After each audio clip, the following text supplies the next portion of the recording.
Hey ladies and gents, welcome back. This is going to be a new What If. This is going to be part 1 of What If Goku had the Sharingan. So with that being said, there's no like or anything like that, but make sure to like and subscribe if you do enjoy the video, and let's jump right into the What If itself. So our story is going to start off before Goku or anything like that is even born, and Bardock is on one of his missions. He is conquering planets, and this is even before he has pretty much met Guinea or anybody like that and actually got with them. Or not met, but even started dating or doing anything of that sort. He's conquering a certain planet, and there is a certain person there that he actually meets. Now, I'm just going to be changing up the Naruto universe here because why not? And Bardock arrives on that said planet. When he arrives there, obviously many people are going to pretty much try and stop him. But something distracts him from his mission at hand, which is to conquer the planet. One of the people that is actually trying to stop him, trying to actually, make him so he doesn't destroy everything, is actually Mikoto. Now, as many people would actually know, this is who Sasuke and Itachi's mother is. Now, this is long before Itachi and Sasuke have actually been born at this point, and when Bardock sees her, for some reason, he just feels that she's really beautiful. And as they begin fighting, she seems to be quite powerful. She is already a Jonin at this point, and her fighting spirit is also really high, and as many people know, Saiyans love their strong women. So, with this actually happening, Bardock starts to develop feelings for Mikoto, and decides to stop fighting. Mikoto actually punches Bardock, but he doesn't even move, and he just stands there and takes the blow, and he pretty much just looks at her and says, "What if we get to know each other a bit more?" She looks completely shocked at this, and is insanely surprised at what he just said. They just met, and no idea what is even happening at this point, but Bardock grabs her by the hand and flies off in a different direction. Many of the ninja would try to follow them, but don't really know how or anything like that because they can't really fly or do anything of that sort. He flies out of the Leaf Village and goes into a nearby forest. When they get there, he would start talking to her laying down against a tree, and she's pretty much standing there massively on guard at this point. They just met, and he pretty much just got done with fighting and killing many people that were actually not really close to her, but people that she knew. And she obviously isn't really going to be trusting of Bardock at the moment. So this is where their, I guess you could say, love story, I guess you could say, would actually start off. And Bardock would immediately destroy his scouter. This planet that he actually went to, it was kind of a Frieza mission, but it was more so to try and gain a promotion. He is trying to basically be able to get on more of Frieza's good side because he's had suspicions that, pretty much since the beginning of him working for him, that Frieza might just get mad and destroy the entire race at some point, and decides that maybe if he can get out of it himself, that would be the best.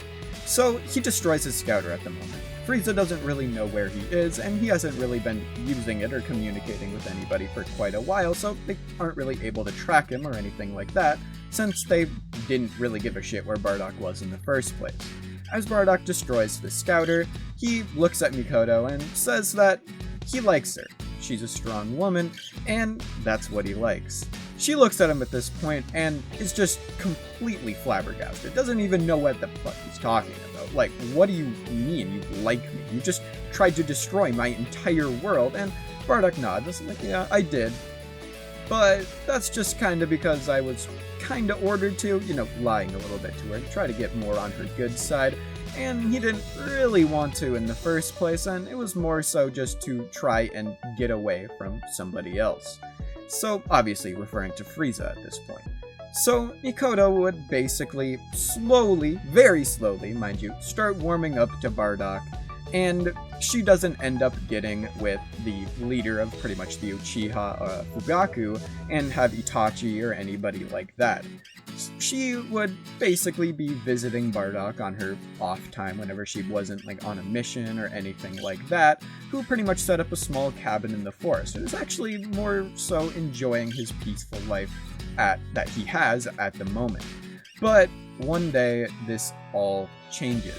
A space pod lands down on the planet, and Bardock immediately recognizes it as a Frieza ship. At this point, he's already been here for multiple years, and he goes to the site of where this, space pod landed. When he arrives there, it is some just, random spotter Frieza soldiers, but when they see Bardock, they actually recognize him for what he is, a Saiyan. So they obviously would immediately report this to Frieza, that a Saiyan, seemingly one that used to be in his army, is actually residing here, but they didn't really hear word about this. Frieza is very curious about this and decides to send off some more powerful soldiers towards him, this being Dodoria and Zarbon. He ends up sending them over, but it'll take him quite a while to get there. Bardock, with a pretty high power level of around 10,000 at this point, pretty easily manages to take down the, fodder Frieza soldiers that were actually there, and he goes back to Mikoto. And he basically tells her that they need to leave, because now they are on Frieza's radar, because of the fact that this Frieza ship was sent here. They are basically asking who Frieza is, because Bardock hasn't really told them much about it. He's more so wanted to live in peace, and he explains who Frieza is, and that he is the guy that he was working for when he first arrived at this planet. So Mikoto decides that she already has a kid with Bardock. Remember, he's been here for years at this point. Goku was born very recently, and Bardock decides at this moment, before anybody arrives like Frieza or anybody like that he is actually going to send his son off of the planet. So Kakarot gets sent off, and he gets sent to Earth, or the original Earth. I don't really know what to call it, but he gets sent off to the same planet he does in the original, and he, gets sent off there. And this is where Dodoria and Zarbon would arrive. Now, Bardock, having a power level of only 10,000, stands absolutely no chance against them, and is pretty easily defeated by both Zarbon and Dodoria single-handedly or together, since they were there, and this means that the rest of the planet would also get wiped out. But his son, Kakarot, managed to escape. So with this actually, happening, this means that Goku is going to be half Saiyan, half Uchiha, which is going to be quite interesting for the story, and that's how we are going to basically introduce this as a topic in general. So Goku arrives at the planet. He still hits his head. He is named Goku by Grandpa Gohan, and the beginning of everything pretty much stays exactly the same. He still kills Grandpa Gohan, and everything like that would happen to the original canon. It would change around the point where Bulma would arrive, and because of the fact that Goku is actually a hybrid Saiyan at this point, which are known to have more potential than, not hybrid Saiyans, instead of having a power level of 10 when Bulma arrives, he would have a power level of 50, much higher than he was in the original, and this makes it much easier on their original journey to be able to get all of the Dragon Balls, and they actually managed to do so quite easily. But on one of these little adventures, I guess you could call it, something quite interesting happens. As Goku would be fighting with Yamcha, something interesting happens. Yamcha, being pretty much the strongest person that Goku has come across at this point, would have a little bit more trouble trying to deal with him and the massive speed that he actually has. Now, he does have a power level, that is much higher than it is in the original canon, but his power level is just enough to make it so that he needs to basically try his absolute hardest in order to try to react and dodge all of Yamcha's attacks. And as he's doing this, this means that, similar to what happened to Sasuke in his fight against Haku, that this would require him to basically require all of his focus on trying to dodge. And while this is happening, something very strange would happen to Goku. His eye would begin to turn a completely different color, going from a black color into obviously a red color with a single black tomo in each of his eyes. When this happens, everything seems to be moving slower for Goku. He's more easily able to dodge all of Yamcha's attacks, and is actually seemingly able to copy his techniques as well, much easier than he was, Goku in the original could copy people pretty easily. He's able to, be able to use techniques really easily, but with the fact that he has the Sharingan, this would make it much easier for him to do so and actually be able to replicate it at more so its full power on his first try of using the ability. So, as Yamcha charges towards Goku, yelling Fang over... that is not quite right. Yelling the Wolf Fang Fist, not the... I don't remember what I said originally, but yeah. The Wolf Fang Fist is what he actually uses, and Goku just replicates it. He charges straight back, and using the same technique with his greater power and speed, he easily knocks Yamcha out at this point, actually incapacitating him for probably going to be a good amount of time. He and Bulma would then leave, and because of the fact that he's actually, knocked out, he isn't just going to be able to follow them, meaning that he isn't going to be trying to steal their Dragon Balls or anything of that sort. Bulma, after this little experience, is pretty easily able to get her wish, and she decides to not wish for a boyfriend or anything like that because she doesn't really care about that anymore and wishes for a lifetime supply of strawberries. So with her doing this, everybody would go off back to their normal lives, and Goku decides to go with one of the people that he met on their journey, Master Roshi, in order to train. When he arrives there, his training would begin, and shortly, or not really shortly after, before they even started training, Krillin would also arrive. They would both do their races and everything like that, with Goku pretty easily being able to easily defeat Krillin and everything of that sort, and they start their training using the milk and, moving giant boulders and everything like that. This training would go pretty similar to canon until they would begin their first Tenkaichi Budokai tournament. When they arrived there, pretty much all of the tournament would be a wash. Goku would easily defeat Krillin in the semi-finals and would go against Jackie Chun in the final match, basically, round. Now, because of the fact that Goku has a much higher potential than he does in the original, his training allowed him to get much stronger than it did in the original. Now, their fight would begin, and they would be relatively even. But when it comes down to, the final punches, Goku is much less damaged than what, Master Roshi would be, and this means that Master Roshi, even though he does have the advantage in limb length and everything like that, Goku actually manages to defeat him, which Roshi is quite worried about, thinking that he might develop an ego or sorts like that, but that's not actually what happened. Goku recognizes that he is strong, and that he should use his power for basically good, to try to help people, because there's a lot of people that obviously aren't trying to do that. So this is the conclusion that Goku would eventually reach, and they would continue their training with Roshi, who would eventually tell him that he can't really teach him anything anymore because he's already stronger than him, and sends him off to Korin Tower in order to do some training. So with Goku going over there, he encounters some Red Ribbon Army members earlier than he does in the original and pretty easily manages to defeat them. It is eventually reported back to the Red Ribbon Army, and they continue to send, different soldiers at Goku. Commander Blue and everybody like that gets pretty easily defeated by Goku, and eventually it gets to the point where they end up sending a completely different person, and that this is going to be an assassin.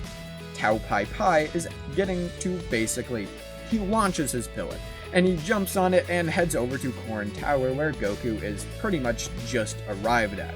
Once he arrives there, he stands in front of Goku, and their fight would go pretty similar to canon, where the Dragon Ball actually ends up saving Goku because he wasn't really expecting anything like the Dodon Pare or whatever it exactly is called, and didn't end up actually activating his Sharingan in time to dodge it. Tao Pai Pai thinks he killed him, and he ends up leaving. Goku would then climb the tower of Korin and begin his training in trying to take the, basically, divine water from him.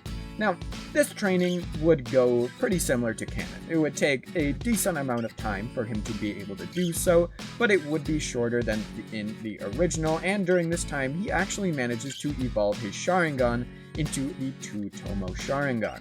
So, with this actually happening, this means he's pretty easily able to take the divine water from Korin, and he actually got a a decent amount of training from it. He heads back down the tower, and he has his second encounter with Tao Pai Pai. This second encounter would go much differently than it does in the original, as Goku is much stronger than he was in the original because of the fact that he has much faster reaction times, and he now can basically use the Dodonpa Ray at any moment that he wants to, and actually uses that as a surprise finishing attack, actually killing him. He straight up, uses the Dodonpa Ray and just kinda kills Tao Pai Pai with a beam through the chest. So, with him falling down to the ground, completely dead, it's not like his grenade, seemingly kills him or anything like that. No, he's actually dead. He's not really going to be able to be made into a robot or anything like that. And the story of original Dragon Ball from here would go pretty similar to the original canon until the next tournament is announced. This is the tournament that would basically go pretty easily for Goku at the beginning. He ends up winning the tournament and actually defeats everybody, pretty much just kind of finessing them throughout the entire thing, until eventually the end of the tournament would arrive. He leaves and actually ends up going to, try to get his Dragon Ball that he actually left at the tournament, but Krillin offers to go in his place, and he does so. As Goku is basically talking with all of his friends, like Bulma and everybody like that, he actually senses something weird. He senses Krillin's ki disappearing. He decides to immediately head over in that direction, flying off over towards it. When he arrives there, he sees Krillin's dead body, and he sees something else. The Dragon Ball is missing. He realizes that these definitely have some sort of correlation, but that's not all. As this moment of rage would happen for Goku, who basically screams out Krillin's name, his eyes would begin spiraling. With his training that he got before the Tenkaichi, he actually got to the 3-Tomo Sharingan state, or the mastered version of it. And with him getting even, this moment of rage, his best friend just died, he actually evolves his Sharingan into the Mangekyo. His eyes would spiral as a windmill pattern would begin forming inside of them, and he can sense the direction that Tambourine, or whoever it was that killed Krillin, actually headed off in. He immediately goes in the direction of, where he would be, and he arrives there very quickly. His Mangekyo boosts his speed as well, and as he arrives there, he immediately plunges his fist straight through the demon's hand, he immediately plunges his fist straight through his heart, grabbing the Dragon Ball and immediately going to try and gather the rest of them to try and basically revive his best friend who died. He returns back to the tournament, finds Bulma, and asks for the Dragon Radar. She ends up giving it to her, I don't know what I'm saying, to him, and he would basically begin trying to go and find all the Dragon Balls, but before he can leave, Roshi ends up stopping him. He basically tells him about all of the things that he saw and the mark of the Demon King. With, Goku learning about this, he doesn't give a shit, and he goes off and, finds that all of the other Dragon Balls are in one location. Immediately knowing that this must be where the Demon King is, he heads off over to that direction. Arriving there shortly after, the Demon King would look up at him and thank him for bringing him the final Dragon Ball so easily. Goku looks down at him and says that, no, I am taking the Dragon Balls that you took from me, and I am going to revive my friend. The curse of hatred really showing in Goku at this point, because usually he doesn't kill anybody, and he really seems to have some killer intent in this, what he's saying to the Demon King at this point. As Goku would look down at the Demon King flying above him, he hovers down to where he is. He puts the Dragon Ball down on the ground, and he immediately activates his Mangekyo Sharingan, charging towards the Demon King and sending him flying out of the throne that he is sitting in. The Demon King not even being able to react to Naruto's speed. That's not right. Okay, I usually do Naruto what-ifs, but this is obviously Goku. So Goku sends him flying, but that's the first time I've done it, and this is 20 minutes so far. Come on, you can't blame me, So Goku sends him flying through his throne. He gets sent away, and Goku would quickly fly after him. sending him flying down into the ground into a massive crater with a punch. As he does this, the Demon King obviously is pretty much fine from this. He didn't really take too much damage. He would get back up and say, "Oh, impressive for a kid. Too bad it's not enough." He immediately appears right in front of Goku, who couldn't even see him moving, even with his visual prowess. He gets sent flying down into the ground with a massive overhead blow and makes a massive crater there. As he lands down onto the ground, seemingly dead, just unconscious at this point, the Demon King would go off with his Dragon Balls and wish for his youth, now getting much stronger than he was before. Goku would once again climb up Korin's tower in order to get the actual Divine Ultra whatever water you want to call it, and gets it just like he does in the original. With him managing to actually survive, or, whatever it is that he actually did. I don't know if it was poison or like an actual potential unlock. I don't really know exactly what it was. He gets about a 30% boost from this. He once again returns in front of the Demon King, who at this point has already killed many people. Tenshinhan, Master Roshi, and everybody like that are already dead, and Goku would arrive in front of him. He once again activates his Mangekyo Sharingan, but this time he immediately uses one of the abilities that just seemingly he knows how to use. Amaterasu, Goku would say, as a black flame would pretty much just spawn on top of the Demon King, who begins slowly burning down to the ground, his regeneration not even being able to keep up with it. Eventually, the flame would go out as Goku manages to extinguish it, not really wanting the Demon King to die just yet, as he appears in front of him, doing a similar feat to what the Demon King did to him originally. As he does this, the Demon King looks shocked. He couldn't even see him move, as he looks down and sees Goku's hand through the bottom of his stomach. He realizes this wasn't a killing blow, and he realizes what Goku was doing. Goku would then slam him down into the ground, as the Demon King would basically make a massive crater down, and he looks up at Goku. He looks down at the hole that is basically in his stomach, as Goku would land on top of him, his foot placed firmly over the hole that he just made in the stomach of the Demon King. He looks down, and he basically says, Amaterasu, once again, as the Demon King's head would begin basically engulfing in a black flame.